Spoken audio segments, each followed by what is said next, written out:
On Friday, November 15th, Netflix and Most Valuable Promotions bring you the highly anticipated heavyweight boxing mega event of the year. Jake El Gallo Paul will go toe-to-toe in the ring against Iron Mike Tyson, the baddest man on the planet. Don't miss this epic showdown from AT&T Stadium in Arlington, Texas. Watch Paul versus Tyson, now streaming only on Netflix.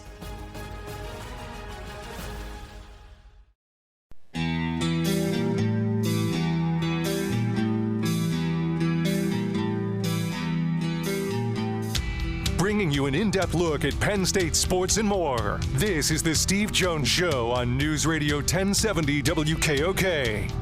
The Steve Jones Show is presented by Purdy Insurance, Brewers Outlet, and Sunbury Motor Company.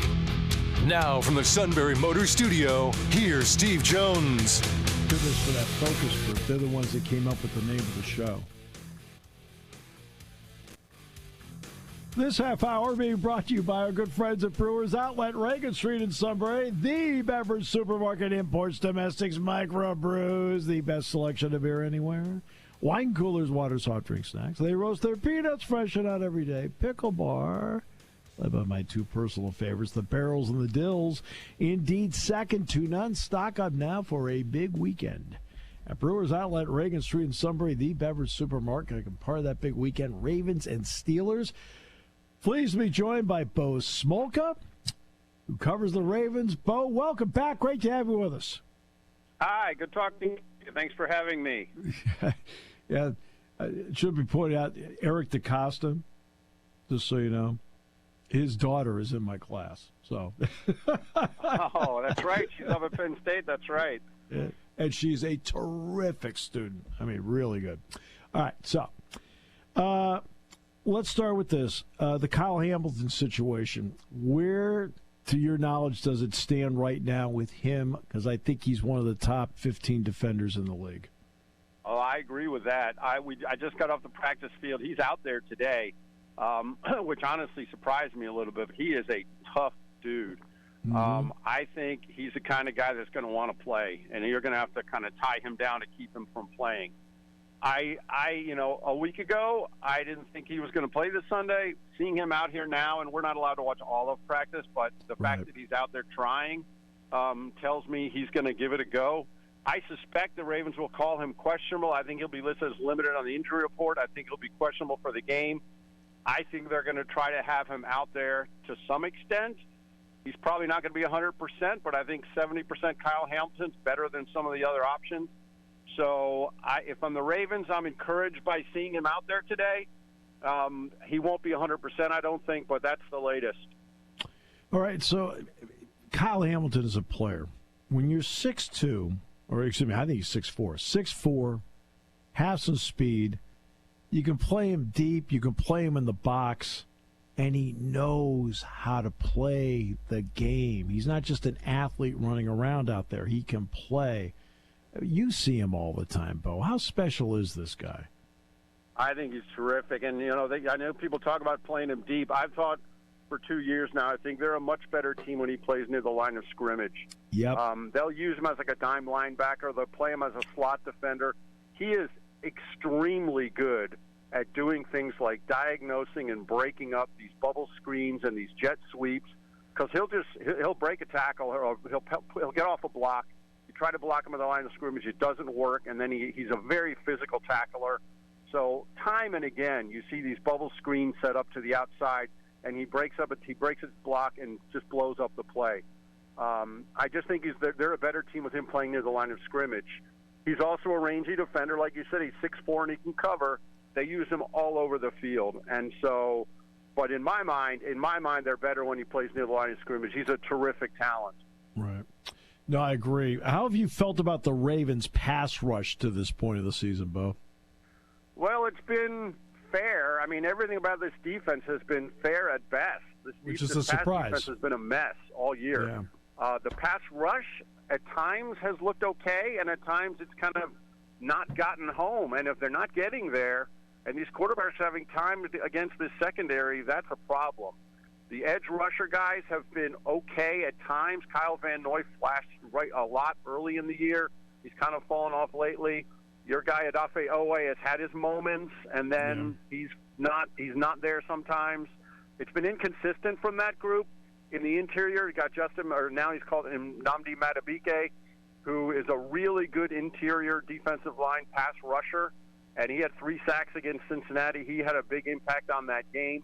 They've got another interior guy named Travis Jones, who's just like an absolute bulldozer inside. He's good against the run, but he's good pressing the pocket as well. I think those 2 interior guys can be a big factor in the pass rush. The traditional edge rush guys, like I said, I would overall say they've been inconsistent.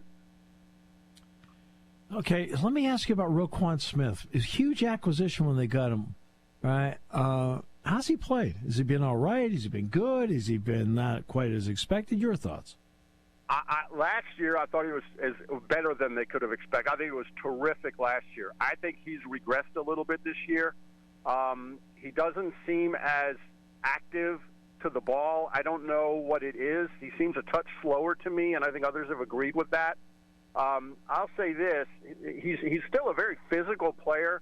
To my mind, more often this year, I have seen him kind of on his feet, standing at the end of the play when there's a pile on the ground, than actually in the pile where he always used to be. I don't know if he's getting pushed by blockers better than he was last year.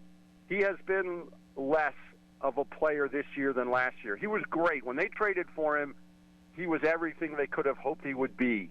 And so it just turned out to look like a great midseason trade for the Ravens 2 years ago. He was consistently strong player last year. I haven't seen quite that from him this year. I think he's taken a step back. Okay, so now I'll balance this. I'll get the Lamar in the offense in a moment, but now let's balance this out. They have to face a Russell Wilson quarterbacked Steeler team. How different are they because Wilson is now the quarterback, and what problems can that present for the Ravens? Well, I think it's going to be really interesting because I haven't seen a lot of the Steelers. I watched their game with Washington last week, and I mean, he's obviously a talented guy. The Ravens are saying all the right things about him. He will he'll take his deep shots, and the Ravens better cover. And if you saw anything with the Bengals, they did not cover Jamar Chase deep at all in that game. So they better cover, and they better tackle when those guys catch the ball deep. To me, the interesting thing is when I look at these kind of charts that show where Russell Wilson has thrown the ball, he hasn't thrown a lot over the middle of the field. No. And the middle of the field has killed the Ravens this year. Middle linebacker depth and at the safety depth, they have just gotten killed in the middle of the field. And John Harbaugh said as much. He said fixing that is their number one priority. I think it's going to be fascinating to see if the Steelers dial up some ways to exploit that, whether that's Freiermuth, whether it's pass patterns with the receivers. Yeah. The Ravens have been a mess in the middle of the field this year. So you've got to cover deep, obviously. You got to keep your eye on Pickens, and you can't let him get behind you or get open in the middle. But I think the middle of the field is where the Ravens have really, really suffered this year. And it's going to be interesting to see if the Steelers try to attack it that way, which is, from what I can tell, not exactly what they've done. All right, so now on offense, Derrick Henry, has he been what you thought he would be? He's been everything I think they thought he would be. I'll say this. I've covered this team for 15 years now, and, I mean, I'm around these guys a lot. He is the most physically imposing, impressive human being I think I've ever seen. I mean, he's an absolute physical freak. He's like 260 pounds with like 0.00 body fat and runs he's incredible. And the thing about him, at his age, everyone thought he was going to be wearing down, and he just hasn't shown it. I think he's a great fit for this offense. Eric DeCosta actually tried to trade for him at the deadline last year, and they never pulled it off. They signed him this offseason, and the question was, look, they looked at his stats the last couple of years and said, well, his yards per carry is going down. He's 30 years old. He's had so many carries. He's going to hit that wall. And he might sometime, but he hasn't yet. And he has been everything they could have hoped for this offense. I think his game has improved or has taken a kick up because he's playing with Lamar Jackson, and teams aren't keen on him as a one-back guy in this backfield because you have to worry about Lamar Jackson running. He's got a Pro Bowl fullback blocking in front of him and Patrick Ricard. And the thing that he's done his whole career is he just gets stronger as the game goes on. And that comes back to his conditioning, I think. But you see these games where you unleash him in the fourth quarter when the defense has been on the field for 68 snaps already, and that's when he pops the 55-yard run. He did it against Cincinnati in the game they won in overtime at Cincinnati. He's done it in 3 or 4 different games. So he's been, for what they want to do on offense, and with Lamar Jackson as this running threat at quarterback, and the way that they like to win on the ground, he's been everything they could have hoped for. Zay Flowers.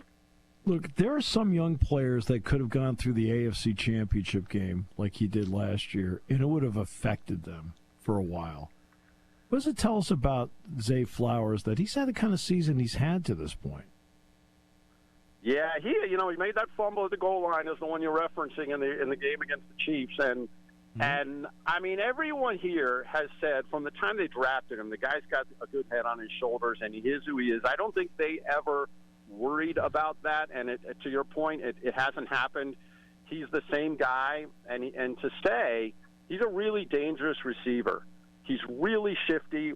He'll catch a 6-yard pass and make 6 people miss and turn into a 35-yard touchdown. He can do that. He and Lamar Jackson have this kind of thing going. They're very much in sync together. So he's been very consistent. We were not joking really, we were observing that in that game at Pittsburgh last year when the Ravens dropped so many passes and lost the game, Flowers was one of them. He dropped a couple open balls in that game. One of them he tripped on the turf and was wide open and couldn't handle it. So they all had a kind of a rough day that day in Pittsburgh last year, but Flowers is terrific that way. He'll catch the short one and make defenders miss. Very, very difficult to get down after the catch. But in terms of kind of bouncing back from that end zone fumble in the AFC Championship game, I don't think the team ever had any worry about him doing that. And he said he was going to turn the page on it. We talked to him the next day, and he has. And he's that kind of player, and he's a huge part of what they want to do on offense. Yeah, it's one thing to say it; it's another thing to do it. And you know what? He's doing it. I mean, that's to me, it's always the proof is in the pudding. Everybody always says they're going to turn the page. No, I can put it. Totally fair. And he has. And that's where I give him all the credit in the world. He's like, yeah, I'm going to turn the page. Okay. And, well, we're more than halfway through this season. The guy is a terrific, terrific receiver. What does Mark Andrews' presence meant? Because his presence wasn't there all last year. What's it meant this year? Well, it wasn't there the first part of this year either, and that's what people were surprised about. The first 4 or 5 games, he was kind of a non-factor, and everyone's going, what's wrong with Andrews? What's wrong with Andrews? I don't know if he was still fully back from the injury at the beginning of the year, and I don't know if you guys heard around here, but he was involved in this kind of scary auto crash during training camp on the way to the facility one day, and he was fine. They said he walked away from it and everything was fine, but that might have affected him, too. He might have been more physically banged up by that than they let on early. I don't know. But he was not a factor early in the year. But he is also the guy that Lamar Jackson trusts. Zay Flowers has moved up there, but Mark Andrews is a guy that Lamar Jackson implicitly trusts. They came into the league together as rookies. They've been 1 and 1A together in the passing game their whole time here. And when they need a big play, Andrews is often the guy he looks for. Having said that, Isaiah Likely has turned into this really good pass-receiving tight end as well, and that makes them harder to defend. But Andrews is always a guy that on 3rd and 5, that's the guy that Jackson's going to be looking for. Is this the longest you've ever gone in an interview without being asked about Lamar? Probably, to be honest with you. But you got to work your way there, I guess. And I am working my way there because you know what? And there's a reason for that. I want to get a lot of other people in there that have been important to the Ravens' success, then get to him last, because that way people hear about the success of the others first. That's why I'll do these things in patterns like that. And that's now we get to him. You've seen the spectacular from him over and over again. Is this just a continuation of the spectacular, or is there some things that he's doing now that's even better than what you've seen the last 3-4 years? I mean, the thing with him is, as you said, any single play can turn into the most ridiculous thing you've ever seen. And we've seen it a lot. I mean, the game the other night against Cincinnati, or I forget the Cincinnati game, where he's back to the 30-yard line, or the first game at Cincinnati. he's going to be sacked at the 30. He stiff arms a defensive lineman, wiggles away, and throws a touchdown. He shouldn't be able to do that.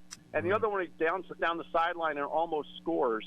It's just so fun with him that way. I'll say the one thing that's really improved from him, I think, is the decision making. And he's only thrown 2 interceptions this year, 24 touchdowns, just 2 interceptions. And both interceptions actually went off the hands of his receiver and probably shouldn't have been interceptions. He's done a better job of not forcing a throw. He's done a better job of unloading the ball, and meaning getting it out of bounds and not trying to make a hero play when there's not one there to be had. So that taking care of the ball is a huge part of it. That's one reason why his passer rating is the best in the league right now, because he's not turning the ball over. He's still a very dangerous runner. He's connecting better on the deep ball than he had in the past. He still doesn't throw a ton of them, but he's throwing it better.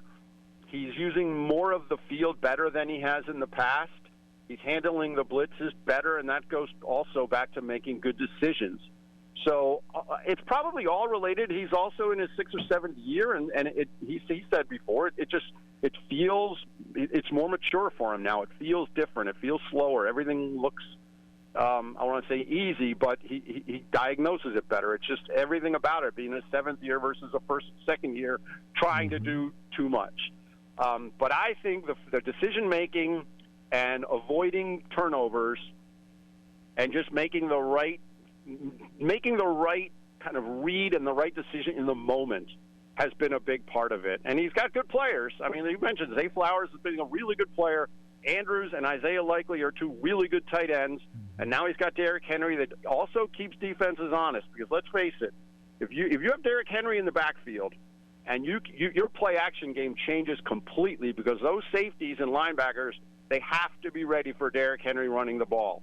And if you can sell that just half a second, that Henry's going to be running the ball, here comes the linebackers toward the line of scrimmage, and there you go. Rashad Bateman is wide open over the middle where the linebacker used to be.